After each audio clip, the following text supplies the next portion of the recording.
Hello everyone.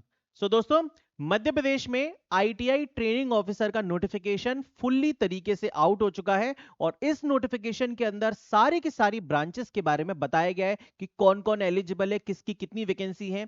और आप सभी को एक अच्छी न्यूज दे देता हूं वीडियो स्टार्ट करने से पहले, दैट इज कैलेंडर अभी कुछ दिन पहले आया था जिसमें 888 पोस्ट थी, लेकिन मेरे दोस्त अब 888 नहीं है, ये बढ़ के टोटल 1120 पोस्ट आई हैं। तो जी हाँ, ये भी बहुत अच्छी न्यूज है। इसके अंदर बीटेक वाले, आईटीआई वाले, डिप्लोमा वाले सभी के सभी फ्रेशर कैंडिडेट्स अप्लाई कर सकते हैं। सिविल, इलेक्ट्रिकल, मैकेनिकल, इलेक्ट्रॉनिक्स सभी ब्रांचेस के लिए वैकेंसी है। तो चलिए देखते हैं। सबसे पहली बात, 17 जनवरी से फॉर्म भरना स्टार्ट हो जाएंगे 2 दिन बाद, और 31 जनवरी तक फॉर्म भरे जाएंगे। और इसमें सबसे खतरनाक चीज है कि 27 फरवरी को पेपर होगा। 500 रुपए यूआर वालों के लिए भरना है, फॉर्म फीस है, और 250 रुपए फीस है रिजर्व कैटेगरी वालों के लिए, है ना। 27 फरवरी को पेपर है, 2 शिफ्ट के अंदर बेटा, 9:30 से 11:30 और 2:30 से 4:30। अब देखो, इसमें बहुत सारी चीजें दी गई हैं। अच्छा, एक और बात कि ये पेपर सिर्फ और सिर्फ एमपी के कैंडिडेट्स ही दे सकते हैं, क्योंकि मध्य प्रदेश का मूल निवासी होना यहां पर आवश्यक है। क्लियर? चलो अब आगे चलते हैं बेटा। तो देखो, एक और चीज यहां पे बताई गई है कि उपरोक्त सभी के सभी पदों के लिए मध्य प्रदेश का रोजगार कार्यालय में जीवित पंजीयन होना अनिवार्य होगा। तो अभी अगर आपने रजिस्ट्रेशन नहीं करवाया तो ऑनलाइन रजिस्ट्रेशन हो जाता है, करवा लेना। अब इसमें चलते हैं। देखो, पदों का विवरण और बहुत सारी चीजें दे रखी है, मैं वन बाय वन आप लोगों को चीजें बताता जाता हूं जो जो इंपॉर्टेंट है। सबसे पहले चलते हैं एज लिमिट पे। तो देखो, भर्ती में यहां पर जो एज लिमिट है वो 18 से 40 साल है यूआर वालों के लिए, और रिजर्व्ड वालों के लिए 18 से 45 साल है। तो एज लिमिट की कोई भी दिक्कत नहीं है यहां।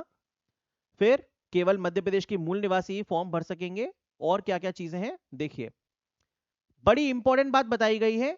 जो भी बच्चे फॉर्म अप्लाई करना चाहते हैं, फॉर्म भरने की लास्ट डेट से पहले उनके सभी के सभी एजुकेशनल क्वालिफिकेशंस कंप्लीट हो जाने चाहिए। तो जो भी कैंडिडेट 2026 में पास आउट होने वाले हैं, अभी कॉलेज के अंदर पढ़ाई कर रहे हैं, चाहे आईटीआई, चाहे डिप्लोमा, चाहे बीटेक, आप अप्लाई नहीं कर सकते। जो 2025 में पास आउट हो चुके हैं, जिनका रिजल्ट आ चुका है, वही अप्लाई कर पाएंगे।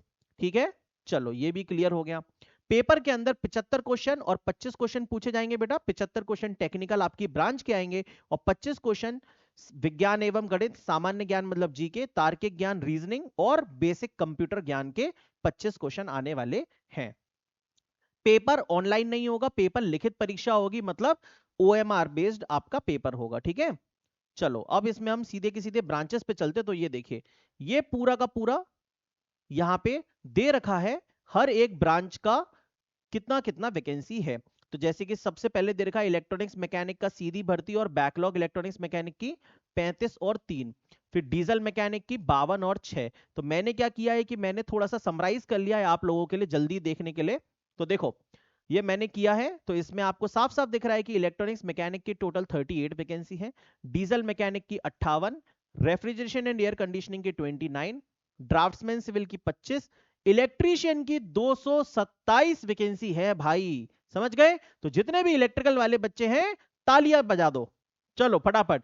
कोपा की है 132, फिटर की है 136, ड्राइंग की है 147, वेल्डर की है 82, और भी बहुत सारी वैकेंसीज हैं वेल्डर के अलावा। फिर देखिए, मैंने यहां तक लिखा है फिर 18 से लेके 37 तक, ये भी बाकी सारी वैकेंसीज हैं।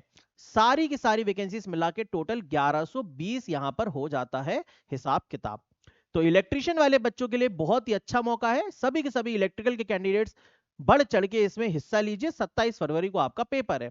अब देखो, और कौन कौन अप्लाई कर सकता है उसको भी देख लेते हैं। जैसे कि इलेक्ट्रॉनिक्स मैकेनिक के अंदर कौन कौन अप्लाई कर सकता है, तो जितने भी इलेक्ट्रॉनिक्स वाले कैंडिडेट हैं, इलेक्ट्रॉनिक्स एंड टेलीकम्युनिकेशन है, electronics and science and engineering है, इलेक्ट्रॉनिक्स एंड कम्युनिकेशन है, मतलब जितने भी इलेक्ट्रॉनिक्स की अलाइड ब्रांचेस है, सब की सब इसमें अप्लाई कर सकते हैं। चाहे आप आईटीआई पास हो, एनसीवीटी एससीवीटी से, या फिर आपका स्नातक हो, डिग्री हो, या फिर पॉलिटेक्निक से डिप्लोमा कंप्लीट हो, कोई भी हो अप्लाई कर सकता है। तो बड़ा बढ़िया चीज है। फिर चलते हैं देखिए डीजल मैकेनिक पे। तो डीजल मैकेनिक के बारे में बताया गया है टोटल। यहाँ पे मैकेनिकल वाला, मैकेनिकल इंजीनियरिंग, ऑटोमोबाइल वाला अप्लाई कर सकता है डीजल मैकेनिक पे। फिर प्रशिक्षण अधिकारी रेफ्रिजरेशन एंड एयर कंडीशनिंग में अप्लाई कर सकता है मैकेनिकल वाला, और आरएसी वाला, मतलब मैकेनिकल वाला भी इसमें भी अप्लाई कर सकता है। फिर देखिए, ड्राफ्ट्समैन सिविल, तो नाम से ही समझ में आ रहा है सिविल वाली ब्रांचेस वाले अप्लाई कर पाएंगे इस पे। और फिर आएगा यहाँ पे इलेक्ट्रीशियन के कुल 222 पद, इसमें अप्लाई कर पाएंगे electrical, electrical engineering, industrial control, electrical तथा इलेक्ट्रॉनिक्स मतलब double E and triple E, और बाकी की अलाइड ब्रांचेस इलेक्ट्रिकल तथा इलेक्ट्रॉनिक्स पावर सिस्टम, इलेक्ट्रिकल तथा इंस्ट्रूमेंटेशन, इलेक्ट्रिकल तथा ऊर्जा से इंजीनियरिंग या टेक्नोलॉजी में स्नातक उपाधि या डिप्लोमा होना चाहिए। फिर इसके अलावा ये पूरा का पूरा नोटिफिकेशन है, आप लोग मेरा टेलीग्राम चैनल ज्वाइन कर लेंगे, वहां पर ये कंप्लीट नोटिफिकेशन मैं आपको दे दूंगा। कोपा के अंदर कंप्यूटर ऑपरेटर के अंदर यहां पर कंप्यूटर साइंस वाले, ये देखिए computer science and engineering, information technology, CSIT वाले बच्चे एलिजिबल होते हैं। तो इस तरीके से पूरा हिसाब किताब है। अब हम नीचे चलते हैं कुछ और इंपॉर्टेंट बातों पे। तो ये देखिए पूरा का पूरा बहुत बड़ा नोटिफिकेशन है, इसमें सब कुछ दे रखा है।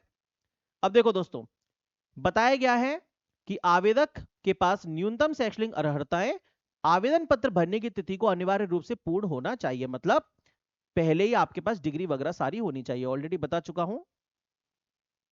अब आते हैं नीचे, इसका सिलेबस भी दे रखा है, ठीक है, तो ये पूरे नोटिफिकेशन में आप लोग सिलेबस भी देख लेना।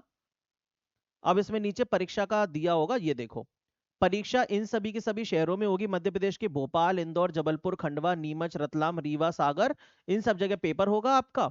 और पेपर होगा 75 नंबर का टेक्निकल, 25 नंबर का नॉन टेक, जिसको जो कि मैं आपको ऑलरेडी बता चुका हूं, टोटल 100 नंबर का पेपर होगा, ठीक है। और OMR बेस्ड पेपर होगा, ठीक है। चलो बढ़िया। अब ये सारी की सारी ब्रांचेस के यहाँ पर फिर सिलेबस देना चालू कर दिया, इलेक्ट्रॉनिक्स, मैकेनिक, है ना, मैकेनिक, डीजल, ये सारी चीजें, ठीक है। ये रहा पूरा का पूरा नोटिफिकेशन। आपको वीडियो अच्छी लगी हो तो लाइक कर दीजिएगा, सारी की सारी इंफॉर्मेशन मैंने आपको जेन्युइन तरीके से दे दी, और भी आगे जो भी अपडेट्स होंगे मैं आप लोगों को दे दूंगा। और इसकी एक स्ट्रेटजी वीडियो के लिए भी मैं सोच रहा हूं, अगर आप लोग को चाहिए तो आप लोग कमेंट सेक्शन में जरूर बता दीजिएगा, ठीक है दोस्तों। मिलता हूं नेक्स्ट वीडियो में।